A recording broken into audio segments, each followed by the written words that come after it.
Olá, tudo bem? A palavra de Deus diz assim, Amós 8, verso 11. Eis que vem dias, diz o Senhor Deus, em que enviarei fome sobre a terra, não de pão, nem sede de água, mas de ouvir as palavras do Senhor. Como esse dia ainda não chegou, vamos continuar ouvindo as palavras do Senhor. Vamos orar? Grande Deus, nos abençoe a estudar a tua palavra, nos dê sabedoria, livra-nos do mal, em nome de Jesus. Amém. A palavra de Deus diz que o amor é o cumprimento da lei. Então, quem obedece à lei de Deus, os 10 mandamentos, ele pratica amor a Deus e amor ao próximo. É isso. Romanos 13. Não fiquem devendo nada a ninguém, exceto o amor de uns para com os outros, pois quem ama o próximo cumpre a lei. Então, se tivesse mais uma frase, poderia ser: quem ama a Deus cumpre a lei. De que forma? Jesus também cumpriu a lei. Não penseis que vim revogar a lei ou os profetas. Não vim revogar.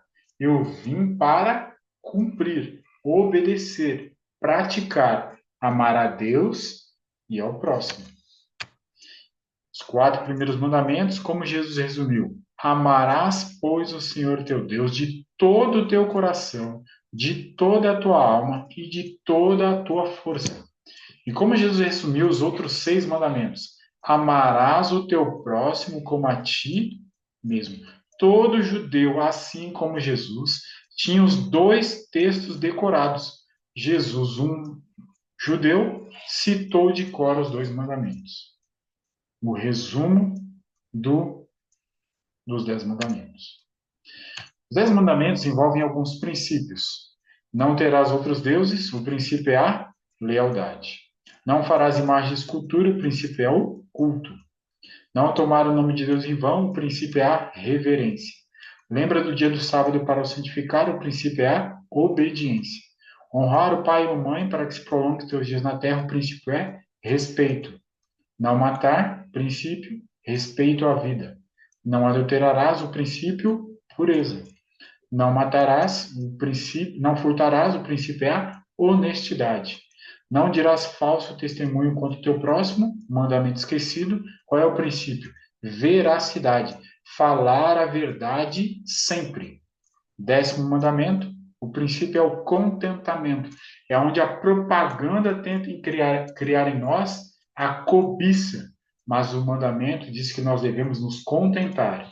Não cobiçarás a casa do teu próximo, nem a mulher do teu próximo, nem nada do teu próximo. Percebe? Muita sabedoria em amar a Deus e ao próximo. O não de Deus. Não terás, não farás, não tomarás, não matarás e assim por diante. O não de Deus é um sim para a vida. Olha esse verso no sermão profético de Jesus em Mateus 24. O verso 12, Jesus disse: E por se multiplicar a iniquidade, o amor se esfriará de quase todos. Eu coloquei aqui embaixo o texto como foi escrito por Mateus, texto em grego. Nós queremos destacar a palavra iniquidade. O que é iniquidade? É anomia. Nomia vem de nomia, que significa lei. Nomos, lei. Quando eu coloco o prefixo a na frente, fica sem lei. Então, lê de novo. Por se multiplicar as pessoas sem lei, então, o aumento das pessoas sem lei, a anomia. O que acontece com o amor? Tá aqui, ó, agape. O que acontece com o amor? Ele esfria. Percebe? Quer promover o amor? Você deve promover a lei do amor, a lei de Deus. Por se multiplicar a iniquidade. O que é iniquidade? Sem lei. Anomia. O que acontece com o amor? O agape? Ele esfria. A lei de Deus é a expressão de seu caráter. Nela estão contidos os princípios de seu reino. Quem recusa aceitar estes princípios está se excluindo do conduto, por onde fluem as bênçãos de Deus. Então, a lei de Deus, ela instrui. Viver fora é viver pensando que está no caminho correto e não está. Através da instrução da lei de Deus, as pessoas recebem bênção de Deus. Deus falou, então falou Deus todas essas palavras. E Deus escreveu. Deu a Moisés as 2 tábuas do testemunho, tábuas de pedra escritas pelo dedo de Deus. Por conseguinte, Novo Testamento. A lei de Deus, ela é o quê? Santa. O mandamento santo, justo e bom. Lembra? Nós lembramos os 10 mandamentos. Eles são santos, justos e bons. Anulamos a lei por meio da fé, mas, pelo contrário, nós confirmamos a lei. A lei do Senhor, ela é o quê? Perfeita. E ela restaura a alma, restaura a pessoa. O testemunho do Senhor é fiel e dá sabedoria aos simples. Os preceitos do Senhor são retos e alegram o coração. O mandamento do Senhor é puro e faz o quê? Ilumina os olhos. Não tem instrução. A lei de Deus vem e dá instrução. Diz: não tome o nome de Deus em vão, não mate, não furte, não diga mentira, falso testemunho. Isso me traz o quê? Luz, iluminação. Se vocês me amam, guardarão os meus mandamentos. Então, aceitar a instrução de Deus é uma prova de amor. Se você me ama, você vai aceitar as minhas instruções. A boca do justo profere a sabedoria, e a sua língua fala o que é justo. No coração tem ele o quê? Para proferir sabedoria e falar o que é justo. No coração tem ele a lei do seu Deus. Os seus passos não vacilarão. Porque esta é a aliança que firmarei com a casa de Israel, diz o Senhor. Na sua mente imprimirei as minhas leis. Também sobre o seu coração as inscreverei. E eu serei o seu Deus, e eles serão meu povo. Então, o povo de Deus segue a instrução de Deus, se aproxima cada vez mais de Deus. Deus quer colocar em nós a sua lei, as suas instruções. Sua missão era engrandecer a lei e torná-la gloriosa, apresentar seus princípios de vasto alcance e tornar clara sua eterna obrigatoriedade. Jesus, através de sua peregrinação de amor na terra, foi uma viva representação do caráter da lei de Deus. Amar a Deus e amar ao próximo. Quem fez isso com perfeição? Jesus. Aos que amam a Deus, será o mais alto deleite obedecer a seus mandamentos e fazer as coisas agradáveis à sua vista.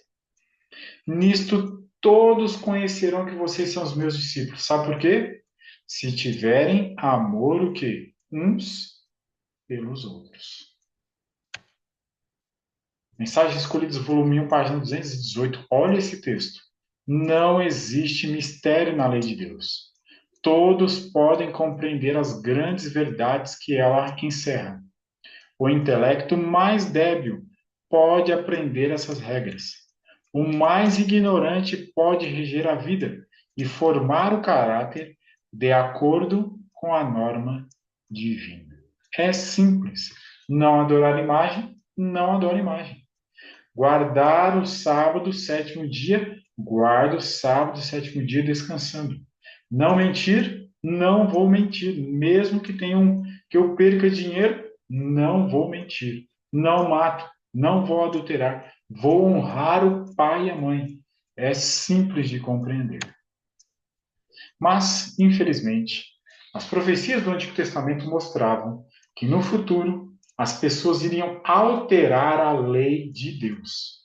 Daniel 7:25 diz: proferirá palavras contra o Altíssimo, magoará os santos do Altíssimo e cuidará em mudar os tempos e a lei.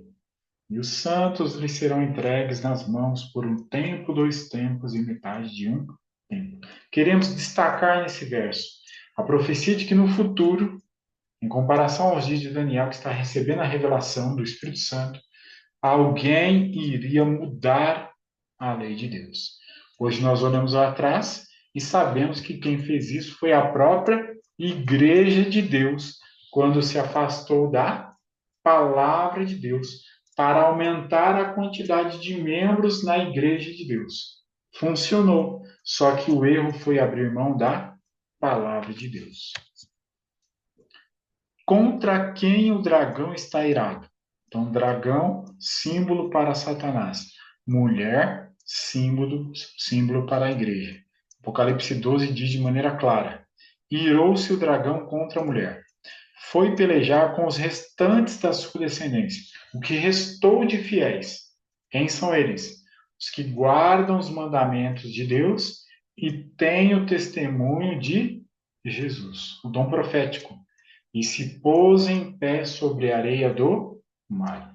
E se você continuar lendo o próximo capítulo, Apocalipse 13, mostra que o dragão está ali na areia do mar. Então, do mar surge um aliado, uma igreja apostatada. E da terra surge também um aliado, uma igreja com ênfase em milagres. Então, tudo de maneira muito clara apresentado na profecia. O que aconteceu com a verdade nesse período? O exército lhe foi entregue com sacrifício diário por causa das transgressões. Olha a última frase. E deitou por terra a verdade. Ah, não, mas as pessoas vão se manifestar. Não. E o que fez, prosperou. Então, a profecia apresentada a Daniel mostra que no futuro iriam mudar a lei de Deus. Eles iriam pegar a verdade e jogar por terra. Iam ter sucesso. Então, nem tudo que parece bênção é bênção. Cresceu, aumentou. Nem tudo que parece bênção é bênção. O que é bênção? Obedecer a palavra de Deus. Obediência à lei de Deus é santificação. Há muitos que têm ideias erradas a respeito dessa obra na vida. Mas Jesus orou que seus discípulos fossem santificados pela verdade. Acrescentou: a tua palavra é a verdade. Apenas os que têm justa consideração para com a lei de Deus podem estimar devidamente a expiação de Cristo, tornada necessária pela violação da lei do Pai. Então, por que existe a graça? Porque a lei de Deus foi desobedecida. Qual é o ideal de Deus? Que as pessoas continuassem a obedecer a Deus por toda a eternidade. Paz, alegria, felicidade, tudo de bom. Mas como houve desobediência à lei, há necessidade então da graça, porque o ser humano não consegue resolver o problema que ele mesmo causou. Então, para entender melhor a expiação, a graça de Cristo, nós devemos compreender que a lei de Deus ela é eterna e ela exige um pagamento de preço, que é derramamento de sangue. E Jesus fez isso por nós na cruz, porque nos ama. Felizes, bem-aventurados, os que trilham caminhos retos e andam na lei do Senhor. Nós terminamos essas 13 semanas de estudo, enfatizando que o que nos dá segurança, o que nos traz alegria, bem-aventurança, seguir o caminho da lei, da instrução de Deus. Esse seja o meu, o seu desejo hoje e todos os dias de nossa vida. Vamos agradecer? Grande Deus, nós agradecemos, porque o Senhor nos traz luz através da Tua palavra. Ajuda-nos a sujeitarmos a nossa vontade à vontade do Senhor, sabendo que teremos bênção aqui e muito mais depois da vinda do Senhor. Guarda-nos, livra-nos do mal, em nome de Jesus. Amém.